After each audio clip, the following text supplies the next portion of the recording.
Okay जी, तो अब हमें चैप्टर नंबर 2 के फिल इन द ब्लैंक्स को सॉल्व करना है। पहली ब्लैंक है कि temporary memory is dash and permanent memory is dash. तो इसका आंसर यहाँ पर मौजूद है। देखें, जो टेम्परेरी मेमोरी होती है वो वोलाटाइल मेमोरी होती है। ओके, ये देखें, क्योंकि इसके अंदर डेटा तब तक रहता है जब तक ये किसी पावर सोर्स से कनेक्टेड हो। ओके, जबकि नॉन वोलाटाइल मेमोरी ये परमानेंट मेमोरी होती है। इफ, ये देखिए यहाँ पे लिखा हुआ है, can hold data even if it is not connected to any power source. जब तक ये किसी पावर सोर्स से कनेक्ट हो या ना हो, इट डजंट मैटर, इसके अंदर डेटा रहता ही रहता है। ओके, तो इसका आंसर है टेम्परेरी मेमोरी इज वोलाटाइल जबकि permanent memory is non volatile. Okay, दूसरे ब्लैंक का आंसर है data to a processor is provided through, यहां पर आएगा मेमोरी। ओके, इसका आंसर भी देख लेते हैं। So there you can see, यहां पर एक स्टेटमेंट लिखी हुई है, place where an application loads is data during processing.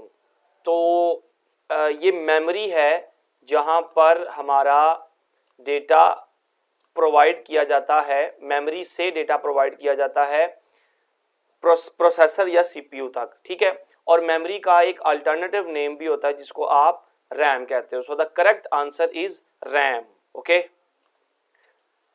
तीसरे ब्लैंक में पूछा जा रहा है, at least dash byte is required to store any piece of information in computer's memory. ठीक है, कम से कम कितनी बाइट्स चाहिए हैं इंफॉर्मेशन को स्टोर करने में? कम से कम एक कैरेक्टर के लिए। ओके, तो आंसर देख लेते हैं। तो देयर यू कैन सी कि पेज 43 है बुक का, वहां पर लिखा हुआ है at least 1 byte is required. Okay, कम से कम एक बाइट चाहिए है एक कैरेक्टर या एक पीस ऑफ इंफॉर्मेशन को स्टोर करने के लिए। ओके ओके जी, ब्लैंक नंबर 4 है, dash is used to assemble more than one proposition into one proposition. कहता है क्या वो चीज है, यहाँ कौन सा वो प्रोपोजिशन है जो दो या दो से ज्यादा प्रोपोजिशंस को एक ही प्रोपोजिशन बना देता है? तो इसका आंसर बड़ा आसान है, compound proposition.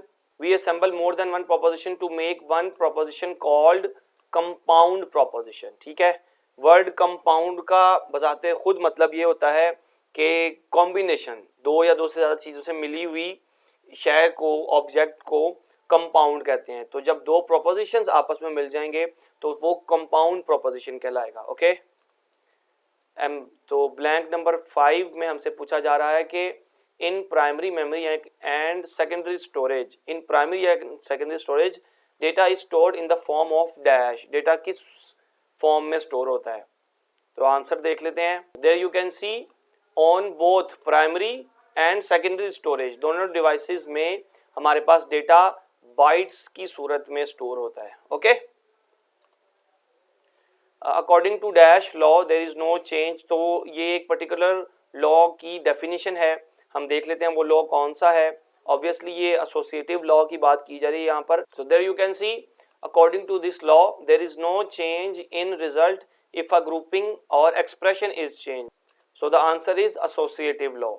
So we are done with chapter 2 fill in the blanks. आप इसके आंसर्स और उनका पेज नंबर नोट डाउन कर लें। स्क्रीनशॉट बनाना चाहते हैं स्क्रीनशॉट बना लें। There you can see,